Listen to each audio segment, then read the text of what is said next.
Hi guys, andito pala ako namumudo ng aking taron kasi dagko na yung taron ko. Pagkatapos natin mamudo, syempre bibenta natin sa bayan. At syempre naman para makabili tayo ng bigas na pagkain, tapos ulam, kahit tuyo lang. Importante talaga dito sa amin sa Samar, yung bigas kasi yung ulam, pwede naman tayo magsusuhot sa kasigutan. At dito sa Samar, pag gusto mo ng ulam, suhot ka lang sa kasigutan, maraming puso, maraming pako, ikaw lang bahala kung anong ulamin mo, basta di ka lang matamad magluto. Ini nga ayun guys, ini nga taron, pwede ka latin ni magluto. Ikaw na bahala, pero lutoon mo nga ni waray kay paralit bugas, sura.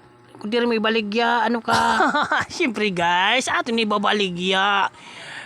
Ini yan ang akong taron. Pasalamat la, kay may tumubo. Kunwari tumubo, wari ba? Ay, sorry guys, sorry. Kunwari kit ngayon may tumubo nga taron. Wari kit babaligya. Wari kit paralit sura, bugas, asin, bitchin.